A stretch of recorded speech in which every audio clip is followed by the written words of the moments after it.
Hi there investors! Welcome po dito sa ating YouTube channel na Property Investment by Doy Dungo. So for today's vlog po, nandito tayo sa Barangay Tangle dito sa Mexico, Pampanga. Ang ipapakita ko po sa inyo ngayon ay isang model unit ng Deca Homes, Pampanga. So bago po natin umpisahan, mag-intro po muna tayo.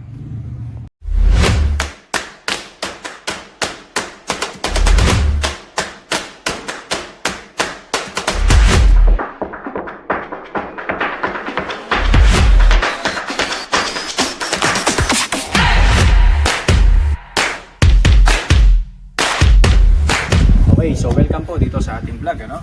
So for today's vlog, ayan, kung makikita nyo, isang model unit dito sa Deca Homes, Pampanga.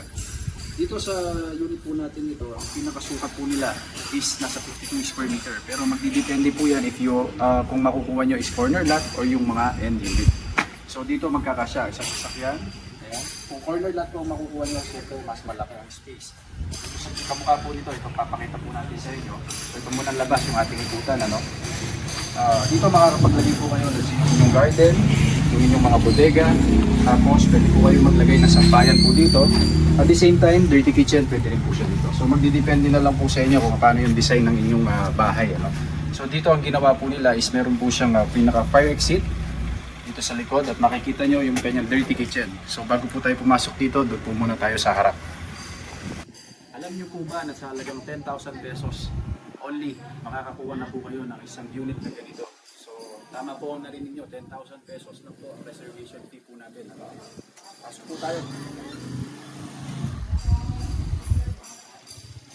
So ito, kung mapapansin nyo po, pagpasok nyo pa lang po, makikita nyo na is yung inyong living area. Ito po, yung inyong kitchen. Ayan. So nasa sa inyo po kung paano nyo siya i-convert yung space po dito para at least is ma-maximize nyo po yung inyong pinaka-space. So dito, pagdating po rito sa ilalim po ng ating hagdanan, papunta sa taas, ito. Pwede nyo po siyang gawing pinaka-stock room nyo. Yan, pantry, pwede po siya. So dito po tayo muna sa likod. So dito sa likod is nandito po yung kanyang toilet and bath. Ito po siya. Pagkatapos, ito, mapapansin nyo, meron tayong dirty kitchen dito sa likod. Pwede po tayo dito maglagay ng inyong dirty kitchen kung gusto nyo lumuwang yung space dito sa pinaka dining area niyo. So kanina po, ito po yung sinasabi ko na isang fire exit gate or dito sa daan papunta dito sa likod. So ito po siya, papunta sa inyong garden. May naman po, ipunta po tayo sa taas para makita po natin yung 2 bedrooms na available. Tara po. Dali po kayo, tuloy po tayo dito sa taas. So, dito po sa taas is may available po tayong 2 kwarto. Ano? Ang una ko pong ipapakita sa inyo, ito po. Dito po tayo. So, itong unang kwarto, pwede nyo po siyang convert sa inyong master's bedroom. Depende po sa inyong design pa rin po. So, ayan, dito ang ginawa po nila is isang kwarto.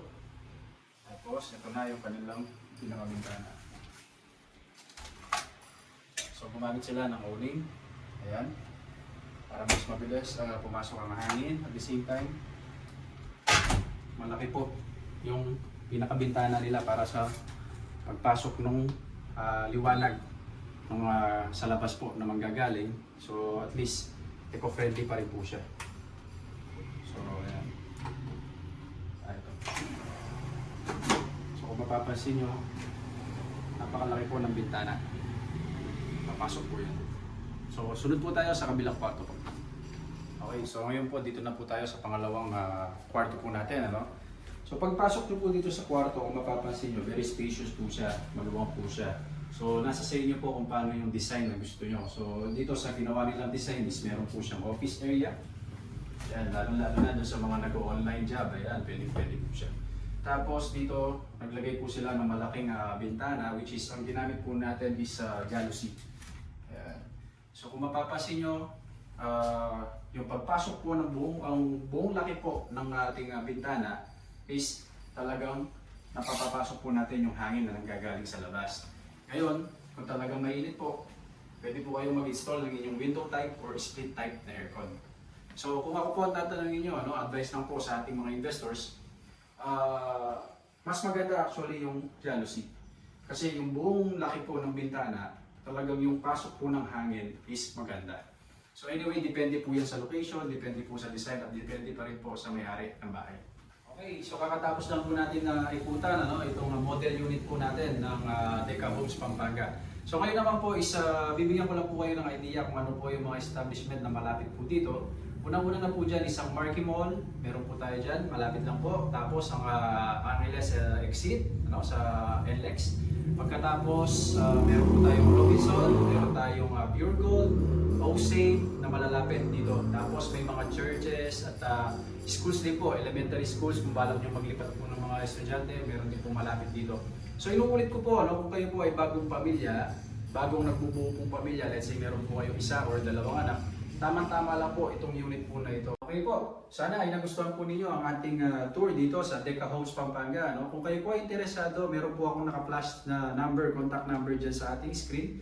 Pwede na po kayo tumawag or mag-text po dyan para sa mga ibang detalye. At kung gusto naman po ninyo mag-viewing, pwede ko po kayo i-assist. Mag-i-scheduling lang po tayo para at least mabigyan ko po kayo ng simple tour pa rin po. At personally na po makita itong lokal po na ito. Pagkatapos po niyan, kung kayo po ay nagugustuhan yung ating mga videos, please do subscribe po at click nyo na rin po yung ating notification bell. Weekly po kaming nag-upload po ng mga bagong videos sa iba't ibang property. Lalo-lalo na po yan is na naka-specific po tayo dito sa Pampanga. So maraming salamat po at mag-ingat po kayo.